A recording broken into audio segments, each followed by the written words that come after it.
नमस्कार दोस्तों, the Hind mail में आपका एक बार फिर स्वागत। 2.5 लाख, हाँ यही सरकारी फिगर है और यह निश्चित रूप से अफसोसनाक है कि भारत में कोरोना से मरने वालों का आंकड़ा 2.5 लाख पार कर गया है।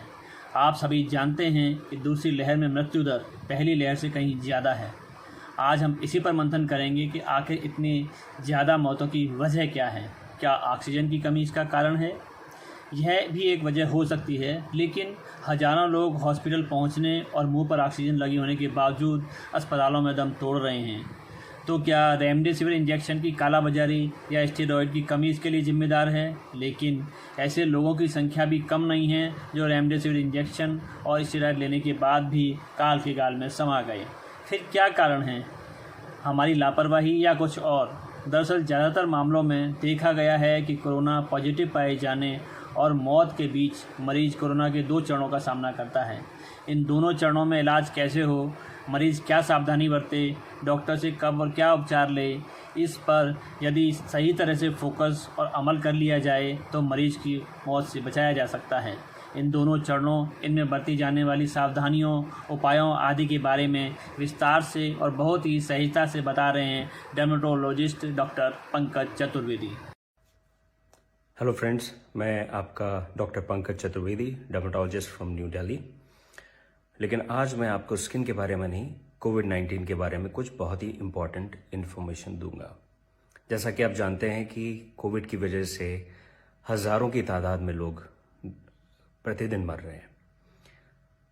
कैओटिक माहौल है हर जगह, ऑक्सीजन नहीं है, बेड्स नहीं है, हेल्थ सिस्टम क्रैश कर चुका है। लोगों को समझ में नहीं आ रहा कि वो करें तो करें क्या। मैं आपको कुछ ऐसी इंपॉर्टेंट इन्फॉर्मेशन दूंगा जो किसी की लाइफ सेव करने में बहुत ही हेल्पफुल होगी। सबसे पहले ये समझिए कि ये बीमारी किस तरह की है। कोविड-19 एक नॉर्मल डिजीज़ नहीं है, ये बहुत ही वियर्ड डिजीज़ है जिसके 2 फेजेस होते हैं, फेज़ 1 एंड फेज़ 2। फेज़ 1 होता है पहले 6 दिन का, फेज़ 2 होता है दूसरे 6 दिन का। 12 दिन की डिजीज़ है, first 6 days and second 6 days. आपके लिए ये बहुत ही इम्पॉर्टेंट है जानना कि जो कोविड में मोर्टेलिटीज़ हैं, जो लोगों की डेथ्स हो रही हैं, लोग वेंटिलेटर पे जा रहे हैं और जिनको ऑक्सीजन की ज़रूरत पड़ रही है, वो फर्स्ट 6 डेज में नहीं पड़ती, वो सेकेंड 6 डेज में पड़ती है। This Covid is dangerous in the second phase, not in the first one. तो अगर आप टाइमली आइडेंटिफाई कर लें कि आपका ये जो सेकेंड फेज है कब शुरू हो रहा है और टाइमली अगर आप ट्रीटमेंट शुरू कर दें तो आप उस ऑक्सीजन वाले फेज में जाने से बच सकते हैं। तो सबसे पहले जिस दिन आपके सिम्टम्स शुरू होते हैं कोविड के, fever, body ache, diarrhoea, loss of smell, loss of taste, या जिस दिन आपकी रिपोर्ट पॉजिटिव आती है, दैट इज डे 1, तो फर्स्ट 5 डेज आप नॉर्मल मेडिसिन लेंगे, doxycycline, azithromycin, ivermectin, vitamin C, zinc, FabiFlu. इसमें अपनी डाइट पे फोकस करें, हाइड्रेट करें और रेस्ट करें। इसमें आपको पैनिक होने की ज़रूरत नहीं है।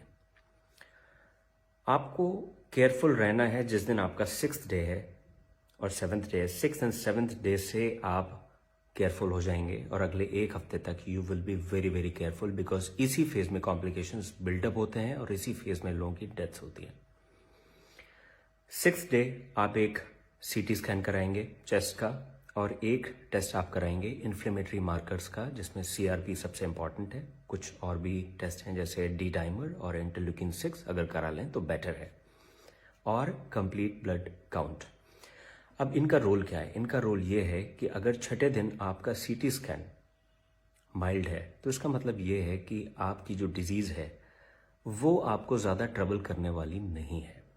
अगर आपका CRP लेवल बहुत माइल्ड है, नॉर्मल है या रेज्ड ज़्यादा नहीं है, इसका मतलब ये कि आपकी बॉडी में जो इन्फ्लेमेशन बिल्डअप हो रहा है वो ज़्यादा नहीं बिल्डअप हुआ है और आपको पैनिक होने की ज़रूरत नहीं है। Of course you have to be careful, but panic mode में जाने की ज़रूरत नहीं है। लेकिन अगर आपका CT स्कैन शो कर रहा है कि आपके चेस्ट में लंग इन्वॉल्वमेंट मॉडरेट है या सिवियर है और आपका CRP लेवल भी बढ़ा हुआ है, that means you will be in trouble after few days. इसलिए आपको बहुत ही केयरफुल रहना है। अगर ये लेवल्स आपके मॉडरेट टू सीवियर आते हैं, CRP का लेवल बढ़ा हुआ आता है, तो immediately you will consult a physician and from 6th और 7th day you will start your steroids and blood thinners. ये दो चीज़ें हैं जो पेशेंट की जान बचाती हैं अगर टाइमली आप स्टेरॉइड शुरू करें और टाइमली ब्लड थिनर शुरू करें।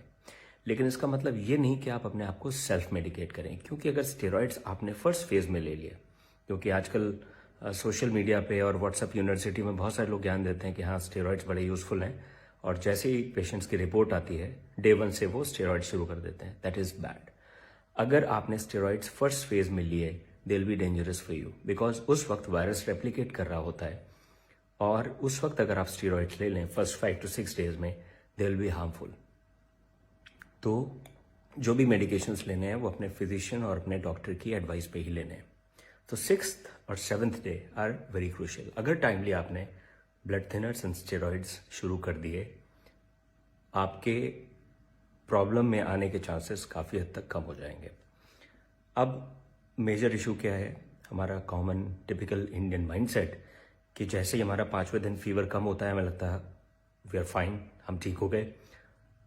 शुरुआत के 5 दिनों में हम हर 3 घंटे में अपना ऑक्सीजन लेवल चेक करते हैं, लेकिन 5th डे जब हमारा फीवर नॉर्मल हो जाता है we throw away our oximeter, हमें ध्यान नहीं रहता कहाँ रखा हुआ है, and we forget to measure any kind of oxygen saturation, right? Of course fever comes down, 5th, 6th, 7th day कुछ नहीं होता, 8th डे भी कुछ नहीं होता, 9th day suddenly person starts feeling shortness of breath, weakness, कई लोग फेंट हो जाते हैं, कई लोग ब्लू पड़ने शुरू हो जाते हैं, क्योंकि that is the time when the oxygen dips suddenly.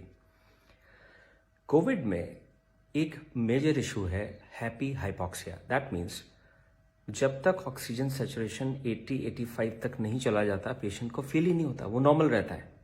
He starts doing his daily routine activities, उसको लगता है मैं तो ठीक हूँ, और उसको उस वक्त अगर कोई बताता भी कि आप मेडिसिन ले लो तो उसको लगता है कि अरे क्या बता रहा है मुझे, because I am perfectly fine, why should I take medical care, because I don't feel anything. But that is the time, if you check lot of people they have subclinical hypoxia. Their oxygen saturation is 90, 85, sometimes 80, but they're doing perfectly fine. But that is the time when we have to be very, very careful and the person needs medicine. Because उसके बाद का जो phase है जिसमें oxygen saturation और down जाता है, there is sudden deterioration of the patient.